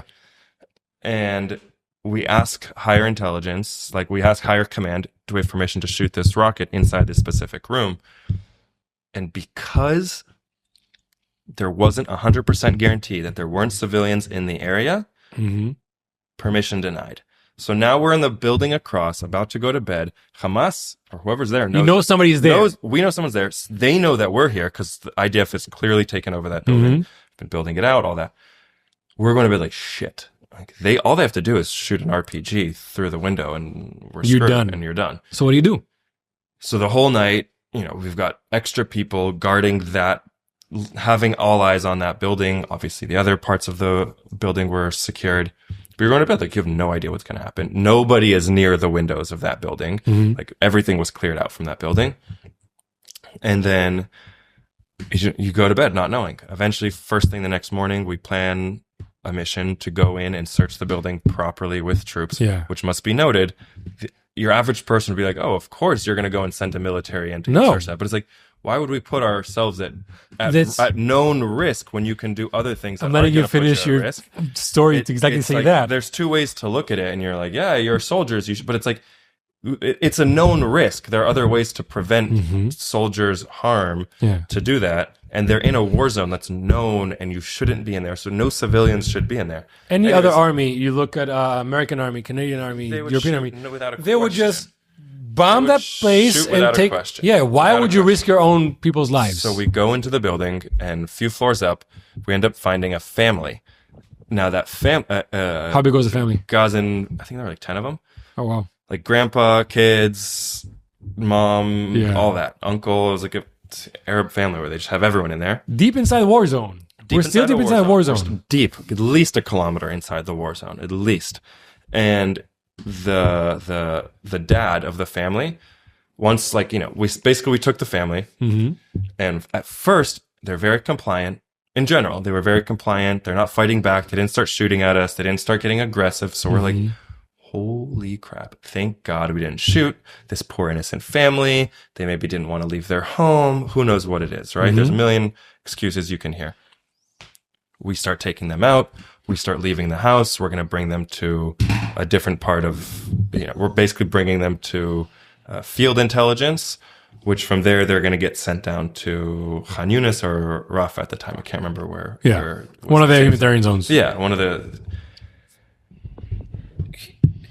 on our way out, we're a few hundred meters away from the building. The grandpa basically tells us, "Hey, I left my medication inside the building." Like, shit. Okay, we're in clear Hamas territory right now. Like Hamas, meaning dangerous, like war zone. We're not. We're not in like a fully controlled area. But we don't want him to die on us. We don't know when he's going to get his medication next. He's an old man. So the whole team turns around. We go back in, take him back to the building, search again, because now we have to research the building to make sure that Hamas hasn't just been waiting for us and it's all coordinated. Get him his medication, then take him back. Field intelligence a day or two later tells us that the dad of that family of 10 was in Israel on October 7th. Hamas operative on, Telegram, FaceTime, whatever it is, having killed IDF or having killed Israelis. Oh, and the whole family, when there was more questioning, the whole family had been harboring one of the hostages 2 weeks prior. Oh, fuck that. So it's like, it's this middle ground of you're going in, there's a war zone, a family should not be there. If you're a good father and you're, let's say, in Hamas, be there by yourself. Don't send your whole family in there with you. Don't use them as human shields. The IDF could have not even bombed the whole building, could have exploded that room. Who knows who was in there with the dad. Could have been the dad and his daughter, could have been the dad alone, could have been the dad and the whole family. We didn't bomb it. We went in strategically to make sure it was safe. We treated them humanely because we went back for their medication. And it turned out that they were... One's a full-blown terrorist, and the rest of them are... They actually killed Israelis on that day. What do you call the mom and the wife and the kids who are sheltering hostages? Are they just terrorists? Are they, people supporting Hamas? Like, what are they? It's this gray area that is undefined, that each side calls it something else. And it shows the complexity of the war. It shows how fucked up Hamas is, and it shows how humane Israel is. And it's like the most blatant experience we had. It shows you exactly that nothing is black and white. Because when you're sitting in your house and you're seeing the news, you say, oh, you should have done this, I should have done this, and that's it. You have no idea what it is like to be, even as a trained special unit soldier, to be in a war zone. Totally. When you haven't slept correctly, when your life is in danger, when you've been through all those experiences. Totally. And then you see... deep in a war zone, you see what you see in the next house. Totally. And you say, that is an enemy. And it ended up being enemy because they were he was killing soldiers in October 7th and they were harboring hostages. Yep. And you say, okay, we're not going to do this. We're going to go another route. And you go in. I mean, it's look at we had the best side of the situation in the story. Now imagine the opposite, where you go in and the building is booby trapped, and you have a team of and that happened in the war tons of times, or you have like a bunch of Hamas operatives waiting to kill us. And what happens now? Soldier or a team goes into a building that wasn't, or that was reported to be dangerous and Hamas activity and all that kind of stuff. But the team went in anyways. You go in because you want to take the guy's medicine and you die. 5 soldiers are dead. Then you're going to be like, well, of course you shouldn't have done that. Yeah. That, that was a dangerous decision. Yeah. Hindsight is 2020. Yeah. So 100%. It's like, of course but we got lucky. Yeah. We got lucky and everything worked out perfectly. But the opposite could have easily happened and happened numerous times in the war. A lot of people were lucky. A lot of people were unlucky. I don't know. In my personal opinion, I think we should take care of us first. And I think a lot of things that you're saying right now. I mean, now that we know there was a family put your own and mask stuff on before your kids. Exactly, and we had more instances of unlucky people than lucky people. I mean, we have the you know what the survival bias is? Like survivor's guilt or survival's bias. No. In a nutshell, World War II, World War One. Oh, yeah. Yeah, with the airplanes and the bullets. You know that one? No. Okay, they tried to have airplanes survive more. So all the airplanes, they got back to the big ships. They look where the bullet holes are, so they make those places harder. But the same amount of planes came back. I mean, the same amount of places planes died. Yeah. Why? Because they're looking at the people who came back and other people who didn't come back. So the places who were not hit, the survivors, were the places that if they got hit, they died. So they should think more about the people who didn't come back than the people who came back. Same thing here. We're looking at the lucky ones who came back and they tell a story, so we keep on acting from the stories of the people who came back. Not people who didn't come back. I mean, they can't tell their story. The army does put a lot of rules if somebody gets hurt, if somebody dies, but in the end, we keep on repeating the same mistakes. But I have to say, to the army's credit, the amount of deaths that were happening towards the beginning, middle of the war versus the very end of the war is like, really, we've improved it significantly. But is it because there's just less enemy and we have more control, or is it because the army was acting differently? I think both. Yeah?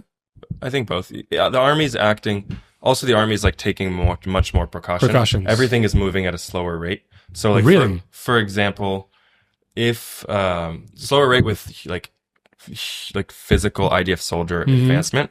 Okay. If you go back at the beginning, middle of the war, like Gaza 1, if we needed to go into a building and there was some sort of suspicion of a mine or whatever it is there, we needed a lot of proof before we, and there wasn't enough D9s because Biden was not allowing D9s into Gaza. So you need a D9 to go in and protect yourself when you go in, because a D9 is won't be affected by a mine. So to protect IDF soldiers' lives, we would send a D9 in first. There weren't enough Ya'alom and like special IED operatives. There just weren't enough to go and like handle that properly. But even an IED operative, you need to have the D9 going. And you still have to advance somehow. So like, and you still had to advance, and we were very much on the offensive. So the IDF was taking huge risks. Now, and there weren't enough drones, there weren't enough all that kind of stuff. Now, the IDF, first, before you do anything, drone, heat, like thermal drone, Avatar, which like goes into the buildings, all that kind of stuff, first and foremost. Then there's enough D9s now, thanks Donald Trump, who gave us a bunch of D9s to make sure that we're going in safely. All these things are happening and procedures that happen first. And if there's any hint and possibility, the priority isn't advancement. The priority is IDF soldier safety. See, that's good to hear. I think that's also something that Israelis should hear, because most of what we get in the news, especially like the Channel 12 and those channels, is that the story with it's not a mare, it's another, like the tank without the upper part where the like a little tank. There's like the little part on top of the tank. Yeah, there wasn't closing, and then the Hamas guy just came and threw a grenade inside. Like you're hearing all these stories, and then you find out that they knew that this door wasn't working, and they're sitting inside anyway, and they're sending soldiers inside with faulty equipment. So those are most of the stories that we're hearing. They keep on neglecting soldiers. But now you're telling me it's like bad news spreads faster. You're going to hear the bad news of the person who died and what happened and the mistake that was made, rather than the good news of the right decision that was made and nothing happened, and it's not a sexy story because no one... You're right. But look, for example, I'm not a big fan of Channel 14, okay? But they, for example, they push out more, we're winning, we're victorious, our soldiers are winning. So you're right that bad news travel faster, but we should also be pushing what you're saying right now. We are doing this, we're doing that. I mean, more message, because... From my perspective, we're just getting worse with time, and you're telling me no, we're getting better with time. We're getting safer with time. We're getting safer with time, more precise, more effective, whatever we want to call it. So after you have been so many months in uniform inside of Gaza, inside of Judea and Samaria, everything that we talk about right now, your life has been in danger. You saw your life flashing in front of your eyes. You had to risk your life for Gazan civilians. You saw after the agreement, people still crossing, still digging. Well, actually, after Gaza won, you went back home. And I think this is like the last part of the podcast that I really want to talk about, because it's also another front that you had to face, not just a physical one, but the first one that we mentioned. It's just as important. It's just as important. And you had a huge backlash. You did not expect it to happen. I mean, I heard some of your speeches and you said, but actually, did you not expect to hear people with death threats, people telling you that you're a child killer? I did, but it's similar to like going into war, where you know to a degree what you're going to get, and then it's different when it actually happens. Yeah. The death threats on Instagram and online and all that, I mean, I mostly laugh those off. Or like when they call me Nazi or child killer, or how many civilians did you kill, or all that kind of... I mean, I have a whole saved when folder. They send the bot army on you. Yeah, I have a saved folder in saved like photo album where I just screenshot hate comments. The ones that like I like. Those are fun. They're funny. Yeah, I save them. That is just like the Matrix, just bullets that just don't even hit. Like I don't care. But what about like the physical encounters? Those I've practiced and looked through and seen how different people react numerous times. And it actually happened much later than I had expected, considering how much out in the open I was. Because you were not doing advocacy before October 7th. No, none. You started pressing on the gas very hard after you came back from Gaza 1. Oh, yeah. So how was that for you? That transition from not being public to being public? For me, it was, I saw everything happening. I saw what people were talking about on the news and on Instagram and at college campuses. And what I personally experienced with my own life was us sacrificing our life for Palestinians or Gazans. It was, the opposite of killing children. It was all the things like that I've told in the last, hour and a half, however long we've been here, the podcast. It's all those stories. I wanted to get them out to the world, because what the world was saying was a polar opposite of what I physically firsthand experienced. Yeah. All of my friends who were in the war, it's not like it was just me and I was the odd man out. All of my friends that had these, that I know, Noy, my friend Avios, a bunch of people that were in Gaza, all of us experienced the same thing, of the same humanitarian kind of treatment of Gaza and the same rules of the IDF. So clearly there was a huge discrepancy in the communication. I was like, I need to get out there and do whatever I can. So I just started a speaking tour. I was posting about everything. I was sharing my experiences. I was speaking to anyone who had ears to listen to me. And when I saw backlash from people physically coming up to me, I'd researched and seen how other friends or other people in public had like reacted, and rather than going and yelling and getting in their face and making it like a public civilian battle, whatever, I knew how I wanted to react. And I think it's, to this day, I still support it, is really just staying, if they're going to come and yell at me and yell at my face, I'm going to stand proud, stand tall. Not going to start hitting them and punching them because they have a camera out, and then you get arrested and they get to post it all over TikTok that IDF soldier or Israeli, whatever, assault someone. I'm not going to start yelling at them, because then you're going to make yourself look bad. Just stand strong. And I basically tell them to their face, I'm like, look, if you want to have a conversation and talk to me like a human being, more than happy to do it. If you want to hear my experiences, more than happy to tell you. Have a normal human dialogue, happy to. If you're going to just shout in my face all sorts of obscenities, I have no time for that, and I'm just going to keep moving forward. And I just do that. Or, when I'm running the marathon in LA and San Francisco and I carry a big Israel flag. A fucking Batman suit. In a Batman suit, which no one knows. People ask me, is there more pro-Israel or more pro-America? And I'm like, there's more like go Batman. Like people are just like, yeah, Batman. they don't. Yeah. But it's like a more like if you know kind of thing. Well, I carry a huge flag. Yeah. And the flag that I carry right now is half America, half Israel. But the America is the front part. So they're seeing a Batman running with this like half America flag. Because the Israel part just troops down a little bit. So next in New York City, I'm running with a big Israel flag with a yellow ribbon. But people who see it, or if it's a little windy, they see the Israel part of it. Yeah. They start yelling at me. They start, saying, you child murderer, this, that, da-da-da-da-da, free Gaza, free Palestine, da-da-da. And I just raise the Israel flag. I just stay silent. I don't start arguing with them in the middle of a marathon on mile 15 or whatever. I just raise the flag higher. And I think that's the way to do it. If you start yelling and getting in people's faces, the outside public who sees this war going on, they see just this big, ugly mess of an argument. They see both sides and they're wrong because the worst parts of you are going to come out. If you have one person yelling all sorts of obscenities and acting like a child or acting like this monster, and another person just staying strong, staying silent, you didn't lose the argument because you didn't have nothing to say, which is what all of us in our minds think.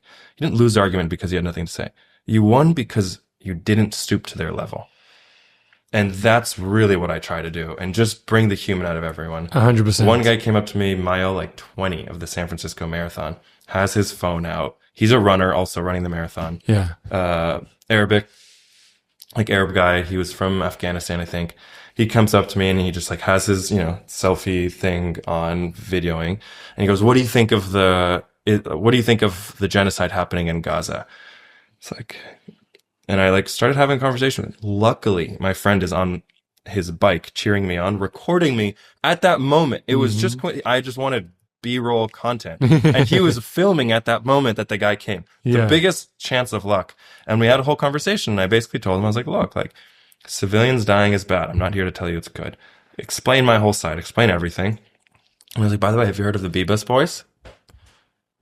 Do you know why I'm running in Batman? He's like, no, why? I explained to him the story of the Bebas boys. I explained to him how evil Hamas is and what they were doing and how innocent they were and how they loved Batman. And that got him to open his eyes about what was happening in the war. And he's like, wow, everything I see online is you guys loving to kill Arabs. And that's what's being plastered all over TikTok. I was like, don't believe TikTok. I'm here. Believe me. Talk to me. We don't want any unnecessary deaths. We want our hostages back. We want the war to end, and we want Israelis and Gazans to feel safe. Would you agree with that? He's like, yeah, absolutely. I was like, great. So we agree. So you're a Zionist. Just don't like that. He didn't like that part. But I mean, that's the easy way to have the conversation. And we ended with a handshake, and it's all videoed on social media, and we moved forward. I don't know what's more incredible, the story that you actually had somebody, I don't know if turn sides, but convince somebody of another side, or the fact that you were having all of that conversation on mile 20 of a marathon and you were actually could think straight. That's luckily at this point, marathons aren't that bad for me because I've run 250 miles at once. So a marathon is not as bad. But yeah, I'm pretty trained for a marathon at this point. Oh, but it's definitely hard regardless. It's not fun. So you would say that would be like your most, I don't know, shocking extreme experience talking to, because what you're saying right now is that was a really civil ending. There are other ones where I leave a college campus and you got a bunch of people yelling at you, and I'm like, okay, whatever, I'm moving forward. I'm not going to start yelling at a crowd of 50. But there weren't many instances where you actually broke and you yell back at somebody. Never, because I know exactly what I wanted, how do I want to respond. I've played that in my head. I've done the drill in my head. I know exactly how I want it to be, and I know it's not going to. I know it doesn't look good. At the end of the day, I know this is a bigger picture story. You have IDF soldiers who are saying all sorts of dumb shit on TikTok. Yeah. You absolutely kill the Hasbara game. 100%. And you make Israel look terrible. First of all, you're a piece of shit for saying that stuff. But you make Israel look terrible. And it's a hard battle to win. And if you see IDF soldiers yelling at college students' faces and getting like, bloody and all that. Yeah. Makes us look bad. 100%. I think the privilege that I have doing what I'm doing right now is because of a video that just got viral and that I did in the end of October. They got like 6 million views. Wow. And that's crazy. It's crazy. I had like 200 followers, okay? And I went from 200 to 10,000 in like 5 days because of the video.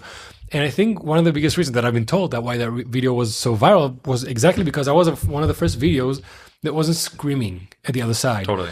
I saw 100%. With your Palestinians, I understand that what you're doing, you come from a good place. And then I explain, like, but if you see Nazi flags and when you say Intifada or front of the rivers, that's what it means. Totally. So I came from an understanding place because I grew up in Spain. Yep. I've been beat up and harassed for just being a Jew. Mm-hmm. I have stories from here to tomorrow. Yeah, so, but I knew that, I mean... I hit on a Spanish girl in Thailand, and the second she found out I was Israeli, she just left. She stopped talking. She goes, "You're an IDF soldier?" This is pre-October 7th. You're an IDF soldier? Mm-hmm. And just goes like, ew. Turns around, walks away. People don't understand. Like, what? So you see, one of the things that shocked me was how shocked people were after October 7th, saying, "Oh my God, people are so anti-Semitic in Europe." Yes, crazy. People are fucking anti-Semitic. I mean, because after October 7th, it was more under the radar. People were anti-Semitic, but it wasn't cool to be public anti-Semitic. Yeah. After October 7th, it was more normalized.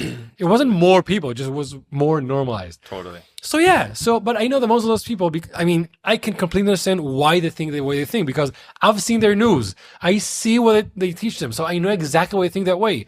So I just came from a place, like you said, I'm not going to scream at you.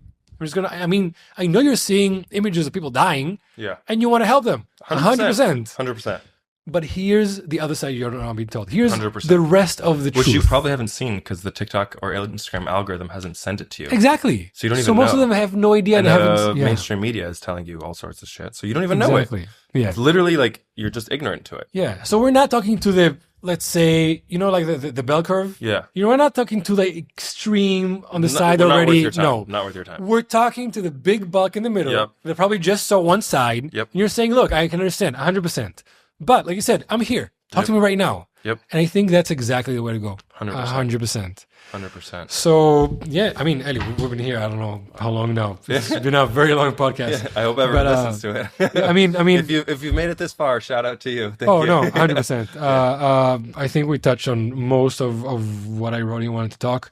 So just a couple last questions. Is there something after you've been inside of Gaza and you talk to people, you think let's start with people in Israel, that people in Israel should know? You feel it's not talked about enough. If it's something from inside of Gaza, something that's not being talked about, the war, the future, whatever. Is this something that you feel is not being talked enough that Israelis should know or just think from here on out to the future? I think Israelis and Jews who are pro-Israel Zionists know everything I'm going to say. I think it's really the rest of the world needs to hear. So what does the rest of the world have to know about the reality on the ground? How safe and humane Israel and the IDF are really being. Despite what they're hearing in the media. Despite what they're hearing in the news. How many Israeli IDF soldier lives are put at risk in order to protect Gazans, in order to ensure the rules of general warfare are being enforced and kept? That is not being understood by mainstream media. It's not being shown or represented at all. It's not being represented. It's not being understood. Jews know it. Israelis know it. The rest of the world doesn't know it. That's the biggest one. Number two, Hamas really is using them as human shields, and you can say whatever you want about, okay, it's a terrorist organization. That's also the government there, and that's the government that you're going to go let rule. So, they don't want peace. They want all of Israel to be Palestine, clearly, as their maps show. They are sacrificing their own people by putting tunnels underneath their own schools or building schools on top of their tunnels, whichever one happened I've first. heard more the second one, actually. Yeah, so whichever happened first, that's what they're doing. And UNRWA is fully corrupt. UNRWA is fully corrupt. The United Nations World Relief Agency, whatever it's called, which is only assigned to Palestine, is fully corrupt, and they have Mein Kampf inside the schools, and they have tunnels underneath the schools, and they're teaching that Palestine is one big body. Like, that's not the root. I know these people are good and they want peace and they want the Gazans to have good lives, but the way that they want to go about that destroys Israel and keeps Gaza under Hamas control. So you're not getting what you want, even though you have the best intentions. That's really what they need to know at the end of this. 100%. I think a funny contrast is the narrative pre-October 7th inside Gaza is what we talked about, an hour ago, is there is terrible treatment and it's a concentration camp and they have no food and all the buildings are terrible and all of these different things. Ugly, hideous, it's an apartheid area. Post October 7th, look at things on November, December, all that. They're like, look how beautiful Gaza was, and look at what Israel did. It was a paradise before. And Israel destroyed these beautiful land, and I'm like, which one is it? Take your pick on the narrative. You can't, have your cake and eat it too. Exactly. And they are, because people are believing both sides of it. 100%. So that's another big one. It's like, they're clearly lying because they're telling two completely different stories.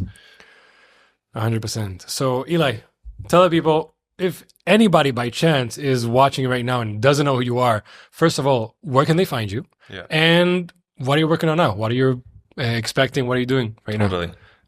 So my name's Eli Wininger. Wow, my voice cracked. So my name's Eli Wininger. I am a health coach, mindset coach. That's my main job that actually brings in my money. I help Jewish men predominantly, but Jewish women as well, a lot, between the ages of 30 to 55, lose weight, gain muscle, improve overall confidence, energy, all that kind of stuff, using biohacking, changing their lifestyle habits, improving their overall discipline to just up their entire game. Seen huge success with all my clients, and it's literally my passion outside of Israel and Israel advocacy. Those are my two favorite things in the world, and that's what I commit everything to. In addition, I go around the world, really, Panama, London, Amsterdam, Canada, everything, speaking about Israel, my experiences in the war, doing Israel advocacy, helping nonprofits raise money. So if you're a nonprofit listening to this, feel free to reach out to me. If you're a synagogue listening to this, feel free to reach out to me. I'd love to go and speak to your community and share. Now I do a lot of Instagram posting of both Hasbara and mindset. And thirst traps. And thirst traps. and IDF soldiers working Zionist thirst traps. Working out shirtless. It's funny. Someone goes, I think I've seen you somewhere. It's like, yeah, I do like a lot of Hasbara. And she's like, did I see you? Are you the one that doing pull-ups with posts all the IDF soldiers working out shirtless? I was like, yeah, that's me. She's like, you're the thirst trap guy. I'm like, yeah, that's me. I told all my IDF soldier friends. I'm 100% straight, and I mean, those are nice. I was like, if you guys want to be in a lot of them are like, dude, I want to be in the video. I want to be in the video. Their girlfriend's like, why don't you put so and so in the video more? I'm like, well, he works out with a shirt on. Like, if you have your shirt on, I'm not putting you in the video. You need to take your shirt off. It's really, I know, I see what the algorithm's liking. I'm just gonna feed it that. So smart. I'm that, and then I do a lot of now corporate. So I've like added this whole element of corporate motivational speaking, fusing lessons from the battlefield, leadership lessons, normal soldier lessons from the battlefield, transferring that to the workplace, and also endurance running and ultra marathon running. I do 200 milers, crazy, 100-mile races, all that kind of stuff. Crazy. It takes a certain mindset, and I think it can be taught, and it really changes the way you look at life. So I do a lot of all that. 100%. What's your main platform? Main platform is Instagram. I'm on What's TikTok your Instagram? as well. Eli Winning. ELI winning, like you're winning a race. Pretty simple. But the last thing I want to say, if you're Jewish, even if you're not Jewish, be proud of Israel. Be proud of your Jewish heritage. Be proud of your friends' Jewish heritage if you're not Jewish. Defend them, because there is anti-Semitism going on. If you're Jewish, wear your Magen David, wear your Chai, whatever it is, wear it with pride. Raise the Israeli flag. Whatever you do, and this is, I think, something that's underlooked at. They look at IDF soldiers like, I wish I could help. They look at people with a platform. I wish I had a platform to share. Everyone has a platform. Everyone has some sort of way to do something. You have Montana Tucker, who has an incredible platform, but she also wore the yellow dress that went around the world and really brought awareness with the yellow ribbon. You have all sorts of people doing creative things to spread Jewish pride, Israel advocacy, whether you're a dancer, whether you are good at debates, you're an athlete, musician, anything, find a way to infuse that and to show your Israel and Jewish pride, because we're so much light in our culture. There's so much light in our religion. There's so much light in Israel. That needs to be spread and reach every corner of the earth. And do what you can to do that, because that's the best way you can fight. And it's that's our the time best to be way, active and not passive. Exactly. And if you can do that, if there's one thing that this whole podcast and everything that I do with raising the flag when I run marathons, it's find whatever your unique thing is, connect it to Israel, connect it to Judaism, be proud about it. Don't be scared. Don't back down. That's how you can help. Perfect. Eli, thank you so much for your time, man. Thank you.